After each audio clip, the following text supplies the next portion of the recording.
오늘은 지난 시간에 이어서 인간의 동기와 정서 심리 보강 수업을 진행하도록 하겠습니다.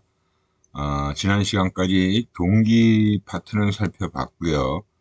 오늘은 이제 정서 심리와 관련된 내용을 살펴보도록 하겠습니다.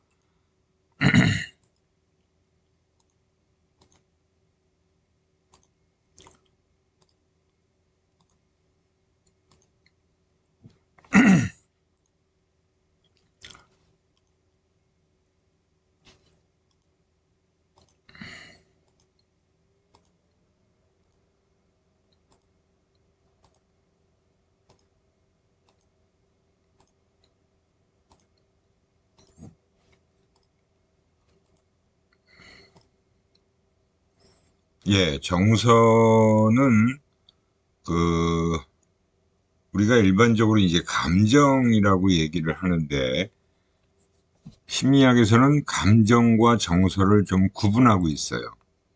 그래서 정서 같은 경우는 동기에 의해서 자극된 것보다 정서에 따라 영향을 받는 행동과 목표는 예측하기가 훨씬 더 어렵다라고 얘기를 하고 있습니다. 이게 뭐냐면 이제는 보통 일반적으로 그냥 아무런 대상 없이도 발생되는 것은 감정이라고 얘기를 해요. 오늘 굉장히 우울한데, 오늘은 굉장히 좀 기분이 좋아. 이런 거는 이제 일반적인 감정이라고 얘기를 하는 거고요. 어떤 특정 대상이 있는 경우에는 정서라고 얘기를 하는 거예요. 그래서 이 정서와 관련된, 학자들의 이론이 몇 가지 있고요. 이 정서에 대한 이 정의는 감정과 차이가 있고 어떤 목표 대상에 대한 특정 감정이 유발되는 경우 그게 정서다라고 얘기를 하는 겁니다.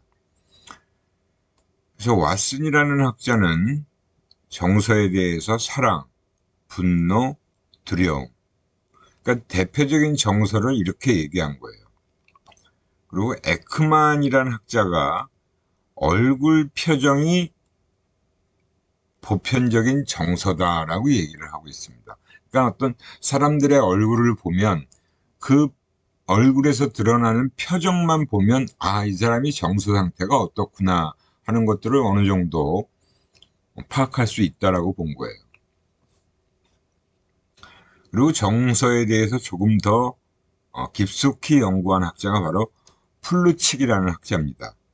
그래서 이 플루칙은 8가지 범주의 1차적인 정서를 일단 구분했고요. 그것들을 좀 3차원적으로 입체 모양으로 분류를 한 학자라고 볼 수 있어요.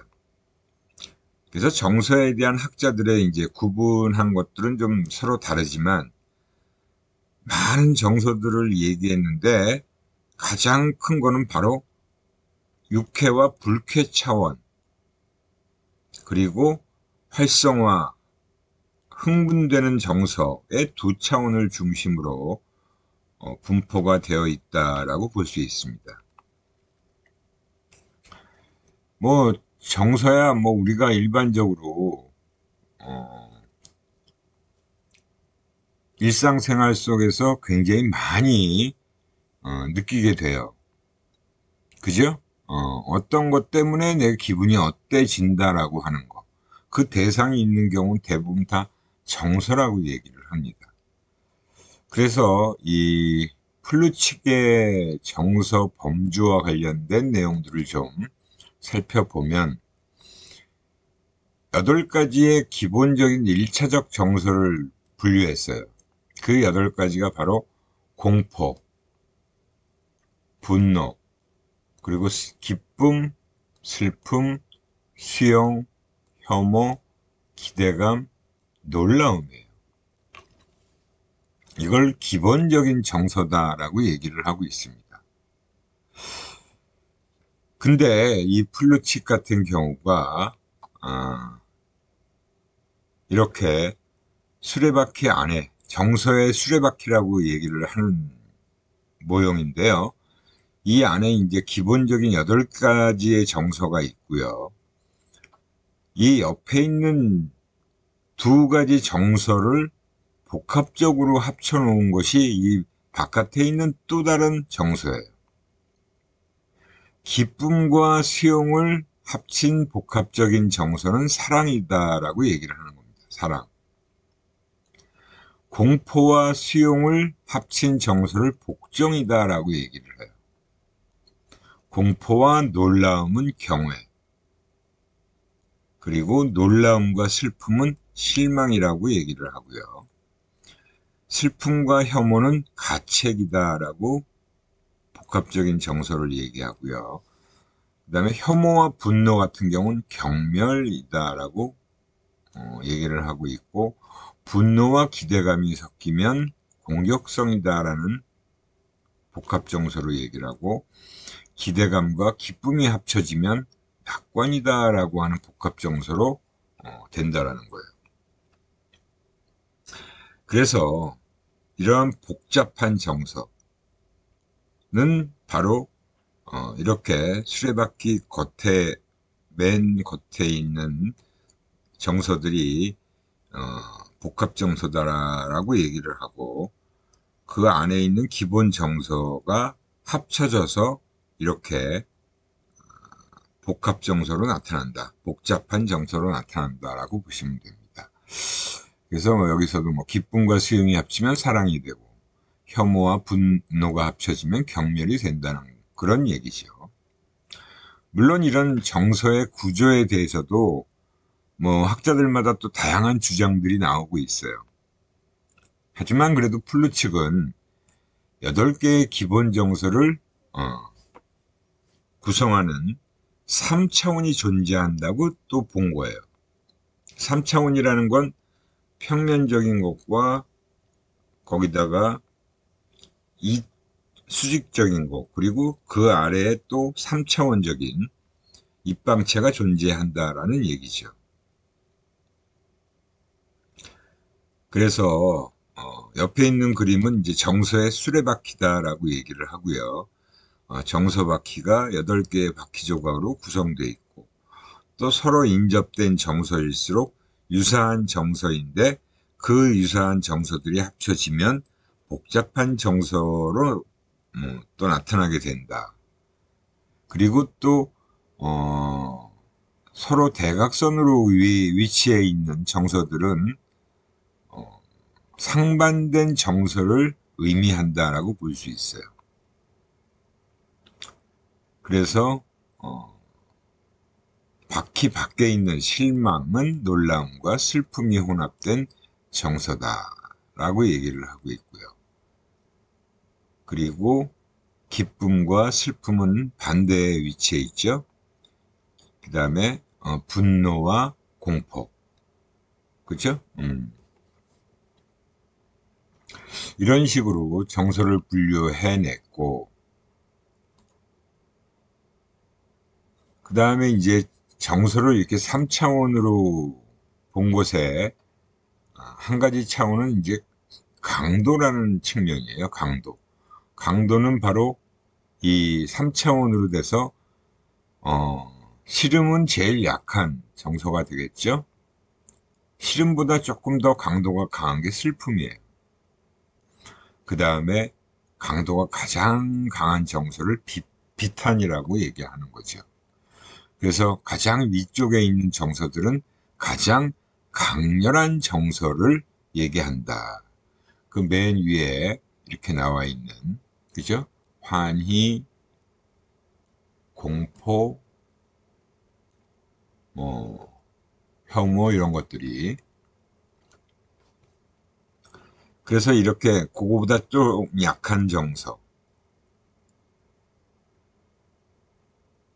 그 밑에 있는 것은 가장 약한 정서, 이렇게 얘기를 하는 거예요. 그래서 이렇게 격정, 그 다음에 분노, 짜증, 권태, 메스꺼움, 혐오, 주의산만, 놀라움, 경의, 이런 식으로 강도의 차원을 얘기하고요. 그 다음에 이제 정서는 또 크게 나누면 정적 정서와 부적 정서로 구분할 수 있죠. 포지티브냐, 네거티브냐의 문제가 되는 거예요. 기쁨과 사랑이라는 건 정적 정서라고 볼 수 있고, 공포와 슬픔은 부적 정서라고 봐야겠죠. 그래서 마지막 차원이 바로 앞서 언급한 앞장에서 우리가 살펴본 기본 정서와 복합 정서의 차원이다. 해서 이렇게 강도와 정서의 긍정성, 그리고 기본 정서와 복합 정서의 이 세 가지 차원으로 정서라는 게 구성되어지는 것이다 라고 얘기를 하고 있습니다. 그래서 정서에 대해서 정서의 개념과 분류를 가장 그래도 심층적으로 들여다본 학자가 바로 플루칙이라는 학자다라고 보시면 돼요. 그게 이제 1980년도에 정리가 되어진 겁니다. 그 정서의 개념과 관련된 학자들도 많이 있지만, 그리고 정서와 관련된 이론적인 부분을 또 정립한 학자들이 또 몇 명 있어요. 대표적인 정서와 관련된 이론들을 살펴보면, 우선 제임스 랑의 이론이라는 것이 있습니다. 제임스 랑의 이론. 제임스 랑의 이론은 일단 외부 자극을 우리가 접하게 되면 그 외부 자극으로 인해서 생리적 각성이 유발된다라고 보고, 그리고 정서 체험을 하게 된다는 거예요. 그러니까 이거는 조금 쉽게 말하면 생리적 각성이 유발된다라는 건 일단 어떤 자극을 보면, 예를 들어서 뭐 어떤 슬픈 상황을 내가 딱 목격했어요. 그러면 나도 모르게 눈물이 쫙 흐르잖아요. 그리고 나서 이게 지금 내가 슬픈 거구나 라고 이제 정서 체험을 한다는 거예요. 그러니까 눈물을 흘리는 걸 보니까 내가 슬픈 거야. 조금 이해가 안 되는 그런 얘기라고 생각될 수도 있어요.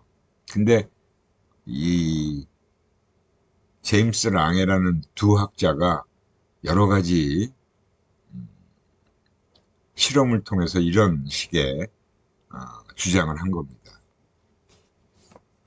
그러니까 외부 자극을 받게 되면 우선 우리는 무의식적으로 신체적 반응을 일으킨다.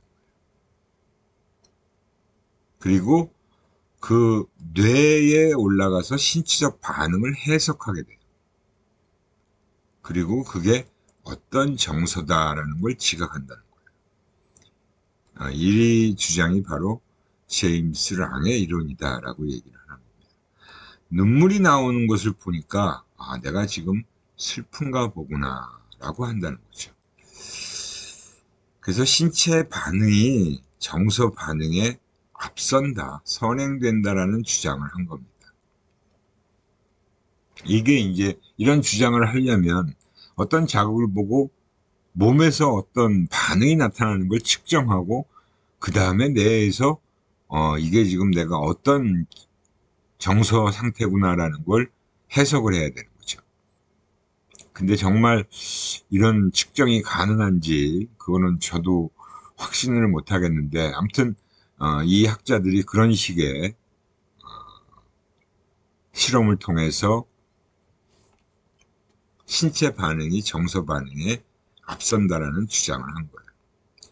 그래서 자율신경계의 흥분이 정서를 결정하게 된다는 겁니다. 그래서 정서라는 것은 단지 자율신경계의 변화를 지각하는 것에 불과하다. 그래서 예를 들어서 안면 피드백 가설이다. 그러니까 우리가 안면, 그 얼굴 표정을 보면, 그죠? 안면 피드백. 거기서 내가 얼굴이 어떤 자극을 받아서 얼굴이 찡그러져요. 먼저. 그리고 그걸 뇌에서 내가 해석해서 기분이 안 좋은 상태, 냄새가 안 좋은가, 불쾌한 정서, 이런 식의 안면 피드백 가설이다라고 얘기를 하고 있습니다. 그래서 이제 자극이 먼저 등장하고 그에 따라서 신체적 각성이 일어나고 뭐 어떤 행동을 보일 수도 있겠죠. 여러분들이 뭐 어떤 그 불쾌한 냄새, 시골에 가면 뭐 소똥들이 쫙 있으면 냄새가 나잖아요. 그럼 내가 우선 그 냄새를 맡으면서 그 맡게 되고 코가 냄새를 맡으면서 내 손이 코를 좀 가리게 되잖아. 그런 행동들을 하게 되는 거죠. 그리고 이제 각성을 했을 땐 내가 지각을 하게 되고 또 행동이라는 게 나타나게 됐을 땐 그 행동을 해석하는 거예요. 그래서 최종적으로 정서적인 느낌을 느끼게 된다. 이런 주장이 바로 제임스 랑의 이론이다라고 하는 겁니다.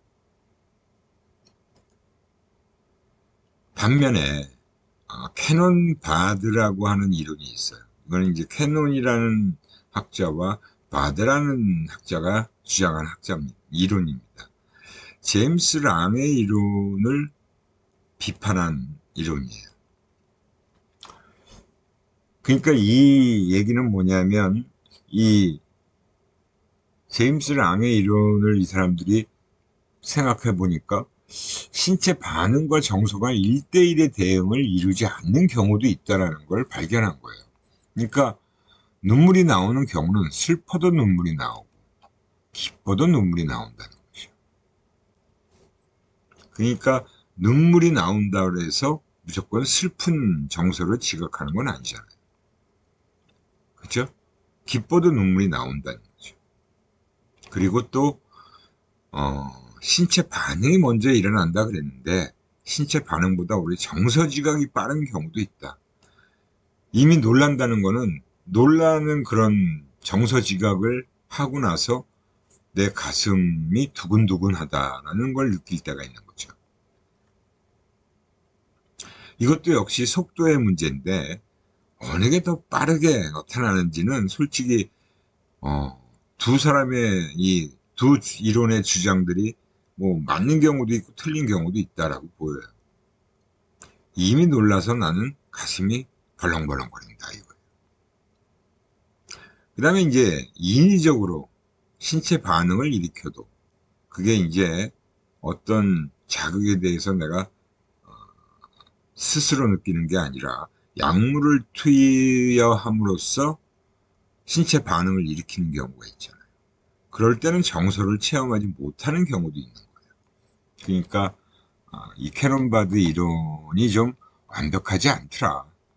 그래서 보통은 이제 이런 주장을 하는 거죠. 정서와 신체 반응은 동시에 발생한다. 어느 게 앞서고 어느 게 뒤에 있는지는 정확하지가 않다라는 거예요. 그래서 신체 반응 후에 정서가 발생한다고 가정을 하게 되면 정서 변화의 속도를 자율신경계의 변화 속도가 따라오지 못한다고 설명을 하고 있습니다.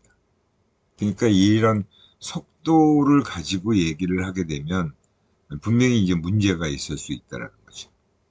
정서의 변화 속도. 이걸 어떻게 측정해요? 사실 좀 어렵죠. 물론 지금은 뭐 뇌 속을 들여다보고 뇌의 움직임을 우리가 요즘은 확인을 할 수가 있죠. fMRI라는 그 영상 매체를 통해서 영상 기기를 통해서 뇌 속의 움직임을 우리는 관찰할 수가 있습니다. 하지만 또 자율신경계의 변화 속도라는 것도 측정을 해야 되는데 이런 부분들이 다 사실은 어려움이 있어요. 정확한 속도 어느 게 더 빠르게 반응을 했다라는 거예요. 그래서 하여튼 이 캐논바드는 자극이 이제 있게 되면 뇌의 활동과 처리가 일어나고 그것들이 이제 신체적 각성과도 연관되고 또 행동 반응과도 연결돼 있고 정서적 느낌이라는 것도 역시 동시에 다 일어날 수 있다는 거예요. 이게 어느 게 빠르고 어느 게 더 느리다라는 얘기는 좀 맞지 않다라는 주장을 한 겁니다. 그 다음에 이제 인지평가 이론이라는 게 있습니다. 인지평가 이론. 인지평가 이론은 이거는 또 조금 앞에 두 주장의 어떤 이론 주장과는 조금 차이가 있는 그런 내용의 이론이에요. 그래서 인지평가 이론이라는 것은 생리적 각성과 인지적 평가의 합성 효과다. 즉 유발 자극으로 인해서 생리적 각성이라는 게 유발되는데, 그 어떤 장면, 내가 목격한 장면, 그리고 그 상황 맥락에 맞추어서 각성과 자극을 평가하는 게 보통 우리 인간이다라고 얘기를 하는 겁니다. 그리고 나서 정서적인 느낌을 느끼게 된다, 지각하게 된다는. 이 이론을 주장한 학자가 바로 샤크터라는 학자인데, 그래서 샤크터는 생리적 각성이 일어나며 이를 인지적으로 평가하는 순서로 경험을 하게 된다라고 주장을 하고 있습니다. 역시 여기서 이제 순서의 문제를 얘기하고 있어요. 그래서 일단 정서 경험이라는 것은 생리적 각성이 필요하고, 그리고 어떤 정서가 경험되는가는 그 개인이 처해 있는 상황에 대한 인지적 평가에 따라서 결정되는 것이다. 그 개인이 어떤 놓여있는 그 상황 맥락, 또는 그 개인이 놓여있는 어떤 환경적인 측면, 그런 것에 대한 인지적 평가를 내리게 됨으로써 결정되어진다는 거예요. 그래서 우리의 정서는 생리적 흥분을 어떻게 인지적으로 해석하는지에 따라 결정되는 것이다 라고 주장을 하고 있습니다. 이 세 가지 이론이 뭐 비슷한 것 같으면서도 또 차이점을 서로 얘기하고 있어요. 그래서 그 이 세 가지 이론에 비교를 해놓은 장표가 이겁니다. 이론들과의 차이를 비교했죠. 제임스 랑의 이론은 외부 자극에 의해서 우선 각성이 일어나고, 그 각성과 행동에 대한 평가를 뇌에서 인지적인 평가를 한다는 거죠. 그리고 뇌에서 내가 지금 정서가 어떤 정서 상태구나라는 것을 느낀다는 거예요. 반면에 외부 자극이 있고, 그 외부 자극을 우선 뇌에서 처리를 하게 된다. 지각적인 부분이겠죠. 그리고 나서 각성, 신체적인 반응도 일어나고 행동도 일어나고 정서 경험도 그 후에 하게 된다. 그러니까 이거는 제임스 랑의 이론과는 조금 반대되는 주장을 하는 것처럼 보여요. 캐논 바드라는 학자들이 주장한 이론. 근데 이 두 가지의 주장을 좀 합쳐놓은 듯한 게 바로 이 인지적 평가 이론입니다. 우선 어떤 외부 자극과 그 자극에 의해서 생리적 각성이라는 게 동시에 이제 일어나게 되고, 그 동시에 일어난 상황에 따라서 각성을 해석하는 거예요. 이 해석이라는 게 이제 인지적 평가라고 봐야겠죠. 그 상황에 따라서 각성을 해석하는 거고, 그래서 그 이후에 정서 경험을 하게 된다. 참 이 세 가지 이론이 비슷비슷해 보이면서도 조금의 차이를 어느 정도 얘기를 하고 있는 겁니다.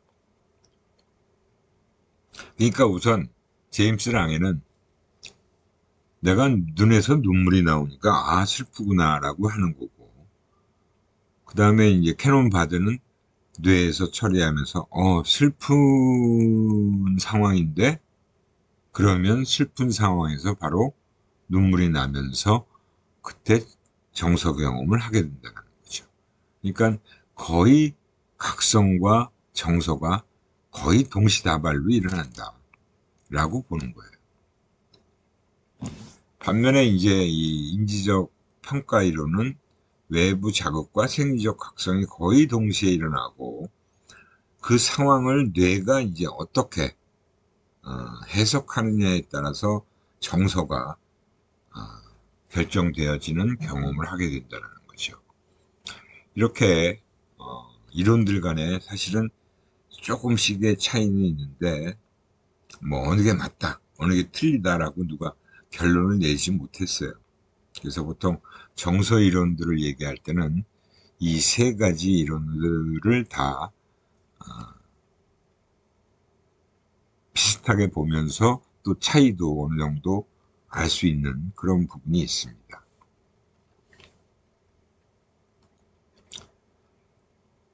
그래서 이 정서 이론의 또 다른 학자들의 이야기를 보면 이 요인 이론이다라는 게 있는데, 그건 이제 샤크터와 싱어의 이 이론이라는 게 있어요.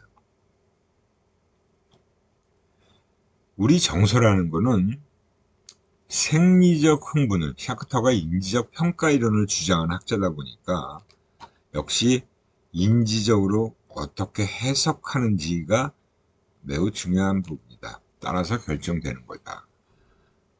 라는 주장을 하고 있죠.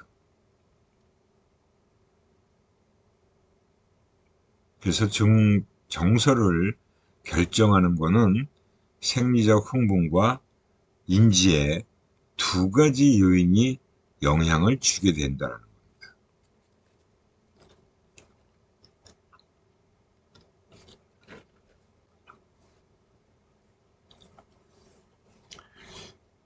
여기서 우리가 꼭 알아야 될 게 바로 생리적 흥분. 그게 이제 각성이라고 하는 거예요. 그리고 인지. 그 각성된 상태를 뇌에서 해석하는, 평가하는 그 두 가지 요인이 다 정서에 영향을 미치고 있는 거다. 그게 바로 정서를 결정하는 거다라고 보는 겁니다. 그러니까 어떻게 보면 제임스 랑의 이론처럼 몸에서 뭐 어떤 반응이 일어나서 눈물이 쫙 흐르니까 그거를 뇌가 이게 지금 내가 슬퍼서 눈물이 나나 보다 하고 생각하는 거죠. 좀 그런 부분과 좀 유사한 측면도 있어요. 그죠? 근데 아무튼 이 인지평가 이론이 샤크터가 주장한 만큼 샤크터 싱어라는 학자가 바로 이 요인 이론이다. 두 가지 요인이 작용을 한다. 정서를 결정하는데. 이제 그렇게 결론을 내렸다라고 볼 수 있죠. 정서를 결정하는 데는 바로 생리적 흥분과 인지, 이 두 가지 요인이 영향을 미친다는 건 거의 다 공통적으로 주장하는 것과 큰 차이가 없다라고 볼 수 있어요. 이 외에도 또 정서이론을 주장하는 학자가 있는데, 이자드의 정서이론도 또 그 한 가지입니다.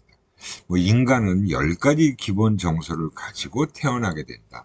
그러니까 태어날 때부터 10가지 정도의 기본적인 정서는 우리가 다 느끼게 된다는 거죠.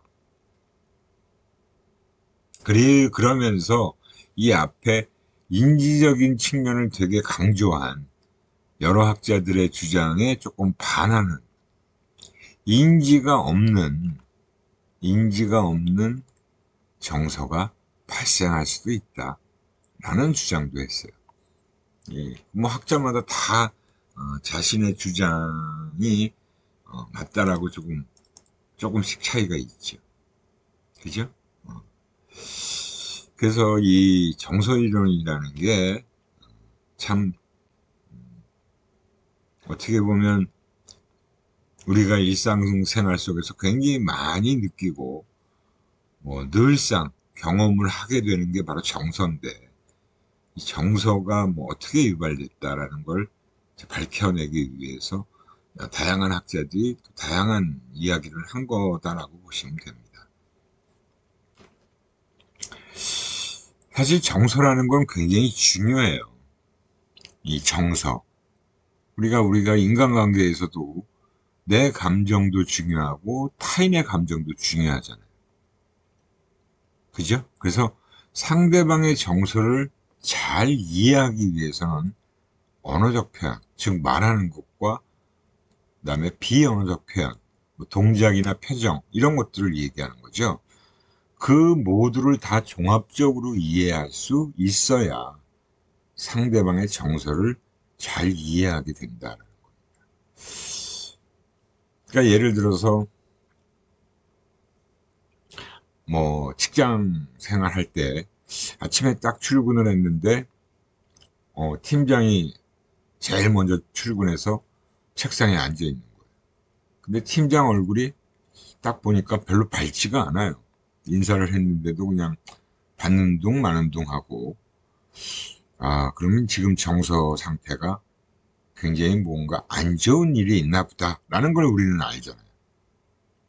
그죠? 그 사람이 말은 하지 않지만 그런 얼굴 표정이나 동작하는, 행동하는 그 비언어적 표현 상태를 보고 우리는 그 상대방의 정서를 어느 정도 이해할 수 있다는 거예요.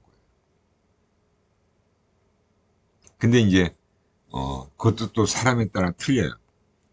어떤 눈치 없는 친구들은 딱 아침에 출근해서 팀장 표정이 별로 밝지도 않고 별로 기분 좋은 상태도 아닌데 막 그냥 혼자 즐겁게 떠드는 그런 친구가 있잖아요. 그 친구는 전혀 그 팀장의 정서 상태를 캐치하지 못한 거예요.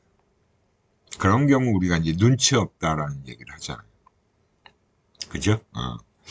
그래서 우선은 뭐 언어적 표현이다라는 게 여러분들이 서로 얘기하다 보면 그 말하는 걸 듣고 우리는 이 친구가 정서 상태가 어떻구나를 알 수 있어요. 근데 이제 그 말하는 것만 가지고 판단을 하기에는 이런 위장된 정서를 반영하는 경우도 있죠. 뭐 말로는 굉장히 흥분한 것 같고 막 기분 나쁘게 투덜투덜 대고 그러는데 정말 자기 감정이 진짜 그래서 그런 건지 사실은 아닌데 그런 건지 그런 건 또 정확히 판단하기가 힘들어요. 이제 그런 경우가 바로 그 상황적인 요인을 고려해 볼 때 그 상황이 어떤 상황이냐에 따라서 어, 사실은 그 사람의 정서 상태가 어떤지를 우리는 판단해야 되는데 그냥 말하는 것만 듣고 이 친구가 뭔가 기분이 나쁜가 보다. 이 친구 굉장히 기분이 좋은가 본데 라는 걸 정확하게 판단하기 어렵다는 거죠. 왜? 거짓으로 사실은 언어적 정서 표현을 할 수가 있으니까. 상대방이 이제 만약에 나보다 지위가 높고 나한테 영향력을 행사할 수 있는 사람이라면 무슨 뭐 상황에서 얘기를 하다가 뭐 자네 기분 나쁜가? 아닙니다. 속으로는 지금 굉장히 마음이 상했는데 겉으로 말로는 아닙니다. 전혀 상관없어요. 괜찮아요. 신경 쓰지 마세요. 이렇게 우리는 얘기하잖아요. 정말 말로는 괜찮다라고 하는데 정말 그 친구가 괜찮은 건지 속으로는 막 속이 쓰라린 그런 상황인데 말로는 그렇게 그걸 드러내지 못하는 거죠. 그런 경우가 언어적 표현의 양면성을 다 고려하고 있다라고 보이고요.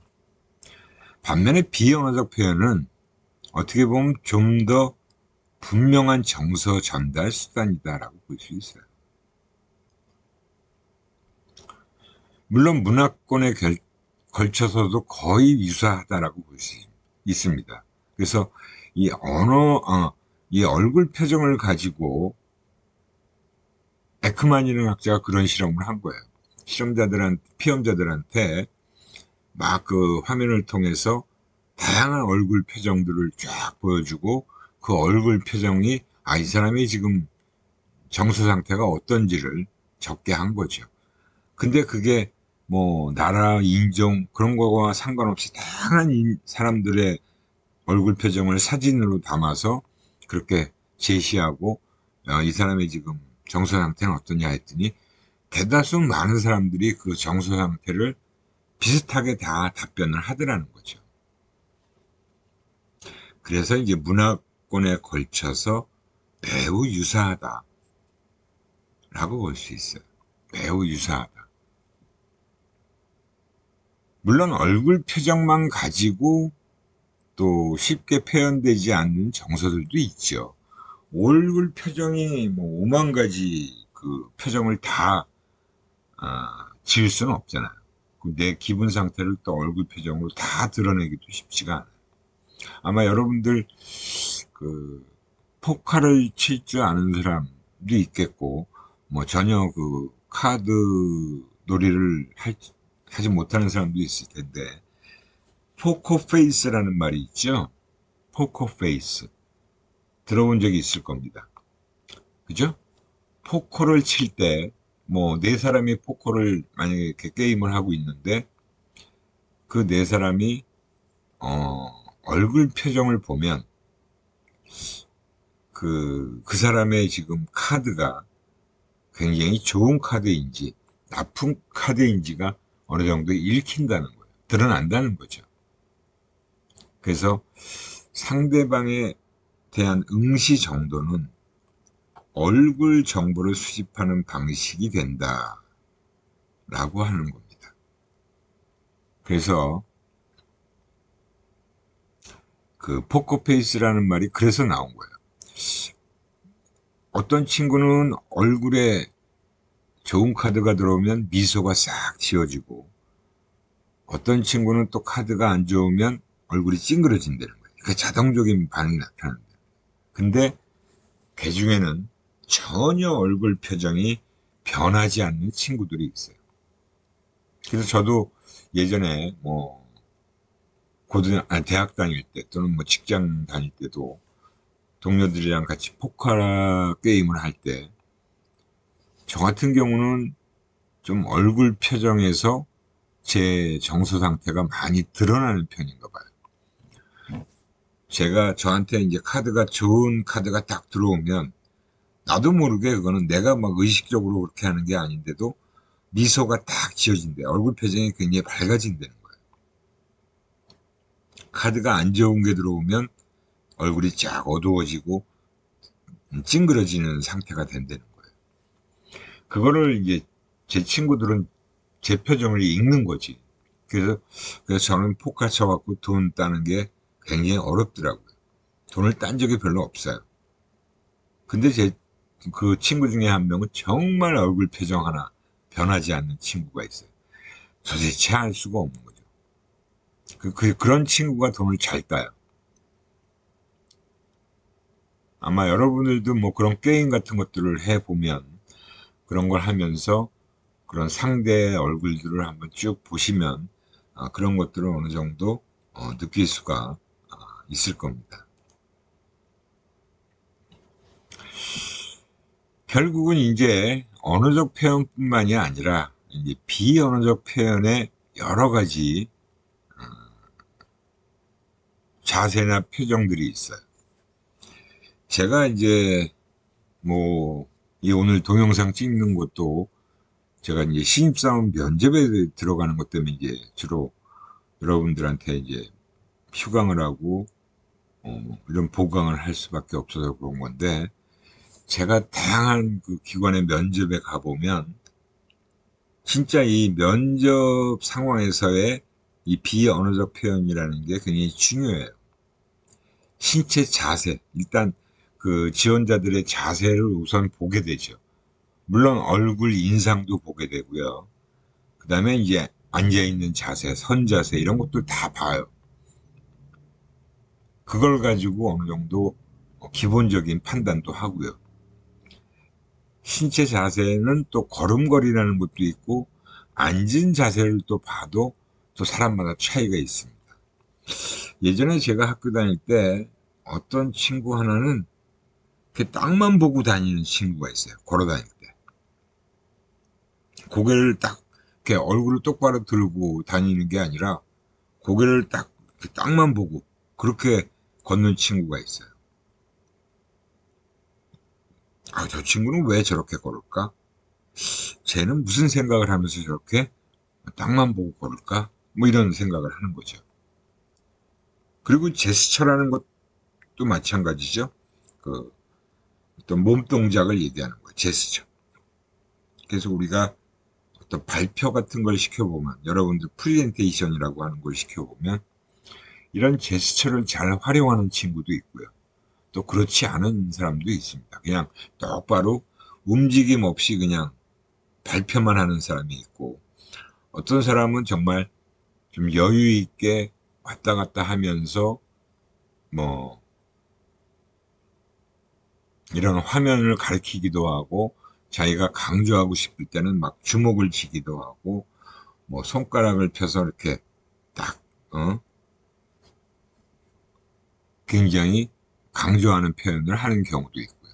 사람마다 다 틀리죠. 그죠? 그래서 이 제스처라는 것도 역시 정서 상태를 어느 정도 이해하기 좋은 그런 거다라고 볼 수 있고요. 그 다음에 이제 사람들 간의 물리적 거리라는 걸 가지고, 그 거리감을 가지고 서로 호감이 있는 정도를 측정한 연구자들도 있습니다. 그래서 사진 속에서의 거리를 보면 호감 정도를 알 수 있다. 우리가 농담 삼아서 이제 그런 얘기를 하죠. 좀 나이가 들어 보이는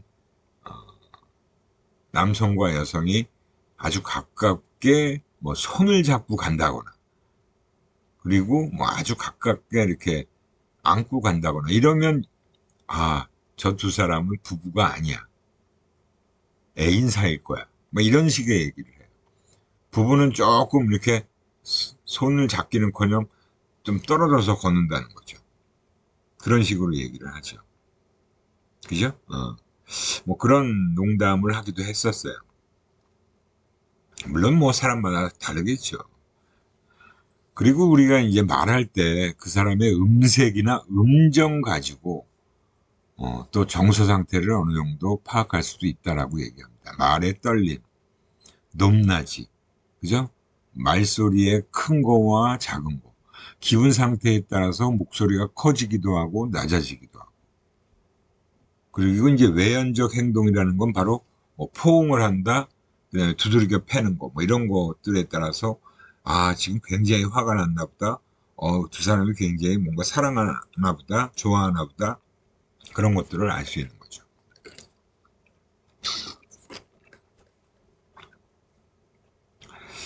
그리고 이제 비언어적인 표현에 대한 감지 능력이라는 것도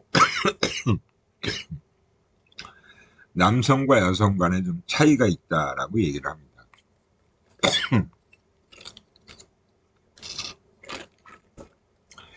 여성들이 남성들보다 오히려 이런 비언어적인 표현을 잘 이해한다라고 해요. 반면에 어떤 특수 직업, 심리학자나 교사와 같은 직업을 가진 사람들은 이런 비언어적인 표현 이해하는 데 있어서 성차가 거의 없다라고 얘기를 합니다. 나이가 들수록 비언어적 단서에 대한 민감성이 증가하게 된다. 이거는 이제 저도 쭉 지금까지 살아오면서 수많은 경험들을 해왔잖아요.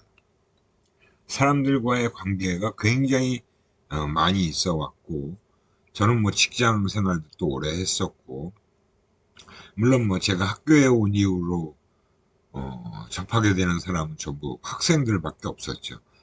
같은 교수들이나 아주 사실은 제한적인 그 관계를 형성하고 유지하는 곳이 학교잖아요.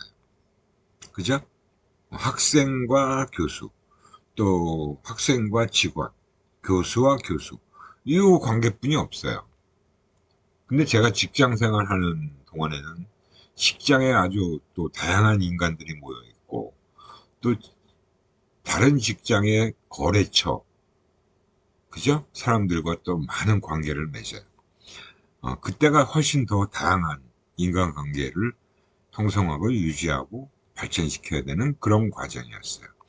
그러면서 나이가 들어갈수록 비언어적인 단서를 가지고 그 사람의 정서 상태를 판단하기가 훨씬 더 경험을 많이 하면 할수록 그런 것들이 자꾸 증가하게 된다라고 볼 수 있어요. 그래서 이제 경험의 증가가 바로 그런 타인들의 비언어적 단서를 가지고 판단을 하는 경우가 많이 생길 수 있다라고 얘기를 하는 겁니다. 예, 오늘도 이 정서와 관련된 내용 가지고 얘기를 했고요. 시간이 다 돼서 여기까지 마치도록 하겠습니다. 여러분들 질문 사항을 좀 우리 홈페이지 질문 코너에 올려주셨으면 좋겠는데 여전히 질문들은 잘 안 올리시는 것 같아요. 질문들 좀 올려주세요. 예, 다음 시간에 뵙도록 하겠습니다.